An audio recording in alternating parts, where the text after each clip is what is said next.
Quran Sajda is not a physical prostration. Assalamu alaikum. Let me ask you a question. Who prostrates or does a sajda to Allah?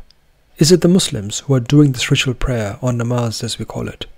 Or is it the people of Ahlul Kitab, those few of them who do this properly as part of the physical prayer? Well, before I answer this question, let's have a listen to what Allah says. وَلِلَّهِ يَسْجُدُ مَا فِي السَّمَاوَاتِ وَمَا فِي الْأَرْضِ مِنْ دَابَّةٍ وَالْمَلَائِكَةِ وَهُمْ لَا يَسْتَكْبِرُونَ. To Allah does sajda everything in the heavens and everything on earth, every dabba and the malaika, and without being proud. Everything does sajda to Allah. That is what that ayah said clearly, absolutely, utterly, without any exceptions. Correct? Now is the time to be honest. Do you see mountains do sujood, physical bowing, prostrating down to Allah? Do you see the atheists do that? Do you see horses? What about my Spanish guitar I love playing? What about a Tesla Model 3? Does that do sajda to Allah as well? What about the very MacBook that I'm working off right now? Is that doing sujood to Allah? But let's go back to the ayah. Isn't that what the ayah said? Ayah said clearly, to Allah does sajda everything in the heavens and everything on earth. For those who might want to argue that this could be referring to people, the particle that's being used here is ma and not man. Ma is anything, living or non-living. Everything, Allah says, does sajda to Him. So, what is happening here? Dare we say that Allah is lying here? Or is there a chance that we are imposing a wrong meaning for the term sajda to the Quran that does not belong? A reminder, this is video 3 of the series Salat in the Quran. In the previous videos, we've covered quite a few topics, so if you haven't watched them yet, please do go back and have a listen. We've covered that the Salah of the Quran is a two-way connection between two entities, that it has no particular form or shape, that different entities are doing this or do this for different reasons, for reasons particular to them. That if that Salah is done properly, it actually has a tangible result. That there is no wudu, there's no ritual ablution in the Quran. The ruku' is submission, acceptance of Allah's rules and His system. Now that we have done a summary, let's move on with the topic at hand. Like the pattern I have set up in this series, I'm going to offer a proposition, and in the end we're going to combine all of them together to see what is Allah talking about Salah and all the things that go along with it. The proposition I offer in this video is this. Sajda in the Quran is to obey, implement the system or rules of Allah. That is the sajda of the Quran.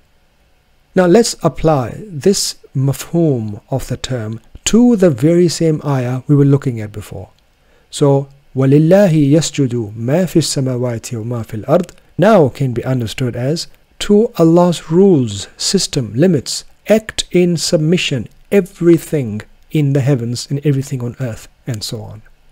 So there's no physical bowing or prostration from any non-living entity being done to a deity as part of a ritual worship. Nothing like that. Instead, that whatever we have in this world, whether it's the MacBook that I'm working off of, whether it's a horse who gallops, every single entity in this world obeys, follows in line with the system of Allah. That is what this ayah is really saying. Let's look at another ayah, and this is the ayah that we did not cover completely in the ruku' section. So in this ayah, Allah gave an order to Maryam, and what we argued in the last video was that if ruku' was indeed part of the ritual prayer as-salah, then the ruku' should have come before the sajda in these instructions to Maryam. That is not what happened. Instead, Allah seemed to be saying to Maryam that she should do sajda first and then do ruku'. Now let's read this ayah, and we're going to unpack both of those terms together. Ya Maryam uqnuti li rabbiki wasjudi warka'i ma'a raki'in. O Mary, be devoted to your Lord and carry out His orders, commandments, and submit, kneel with those who submit. As in, Maryam is being asked to do two things in particular. she is to remain with those, a society of people who have agreed, who do willingly submit to Allah, and while she is doing it, she is also in her own capacity tasked to carry out actions in obedience to Allah's rules. Maryam is not being given a physical prayer out of sequence. Instead, she's being given tasks to make a real difference to the society that she's living in. Let's read another ayah. قُلْ آمِنُوا بِهِ أَوْ لَا تُؤْمِنُوا إِنَّ الَّذِينَ أُوتُوا الْعِلْمَ مِنْ قَبْلِهِ إِذَا يُتْلَى عَلَيْهِمْ يَخِرُّونَ لِأَذْقَانِ سُجَّدًا. Say, believe in it or do not believe. Those who were given knowledge before it, when it is recited to them, they fall to their chins, submitting, obeying Allah's rules. This ayah, for those who have translated literally, without taking sajdah to what it means in the Quran, have come up with some really weird understandings of this particular ayah. As in, there are people who have been given knowledge, and when they read or listen to the Quran, they fall down literally on their chins and they are prostrating with their chins on the ground. Now, I don't know if you've tried it, but it's not very comfortable. It's not very common either. And if this is indeed what you are suggesting was being done or is being done to those people who have been given ilm, then the form of sajda these guys are carrying out, again, has got nothing to do with the physical form of sajda which people do currently. Moving away from that conversation, in this ayah, sujjadan is the state of being in submission to Allah's system and making changes. Let's look at another ayah. وَإِذَا قِيلَ لَهُمْ أُسْجُدُوا لِلرَّحْمَنِ قَالُوا وَمَا الرَّحْمَنُ أَنَسْجُدُ لِمَا تَأْمُرُنَا وَزَادَهُمْ نُفُورًا. And when it is said to them, carry out the orders of Ar-Rahman, they say, and what is the Ar-Rahman? Are we to carry out orders to whatever you command us? And it increases their aversion. People aren't being told to fall down on their chins or on their foreheads in a ritual form of worship to a deity they don't even recognize or realize, because apparently in this ayah, those who are being told to do this physical act, if you were to take it that way, did not even know who Ar-Rahman was. Now, I won't go into that topic right now, but suffice it to say, they're not being ordered, they're not being asked to physically fall down on their chins. What is the purpose of that? If someone was to fall down and carry out a specific action in a physical manner, what difference does that make? Isn't what's in your heart more important? Isn't what you do what's more important, instead of the particular pose that you might end up striking just because someone asked you? That is not what the sajdah of the Quran says. Let's go through another ayah, and in this ayah we are going to reiterate the point that every living being on this earth does obey Allah, does follow the commandments of Allah, whether they like it or not. And this is a really interesting ayah. Allah says, وَلِلَّهِ يَسْجُدُ مَنْ فِي السَّمَاوَاتِ وَالْأَرْضِ طَوْعًا وَكَرْهًا وَظِلَالُهُمْ بِالْغُدُوِّ وَالْآصَالِ.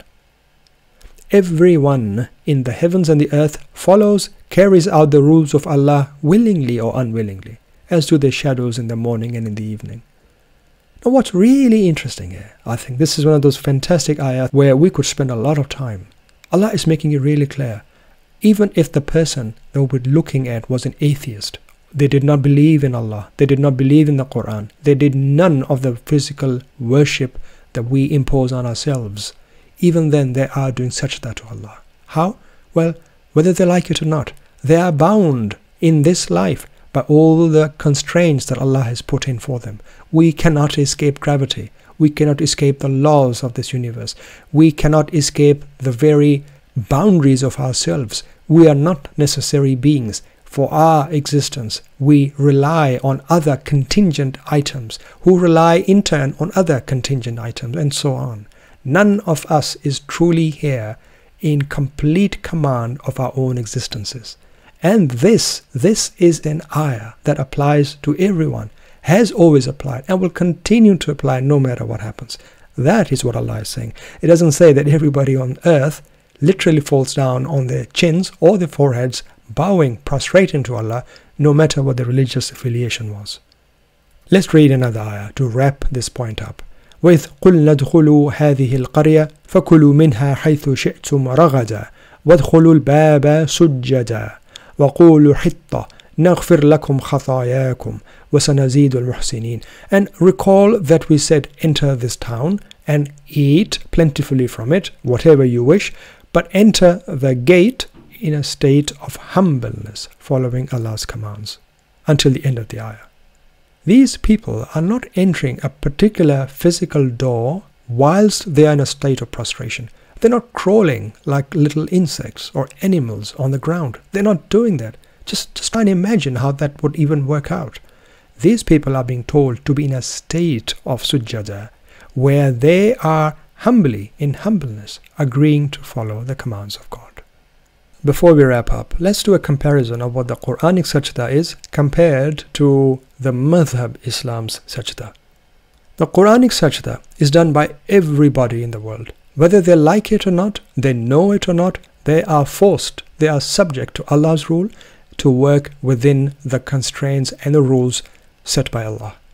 On the other hand, the madhab Islam sajda is done only by Muslims. Again, this title is something that the clergymen have created, nothing to do with Islam.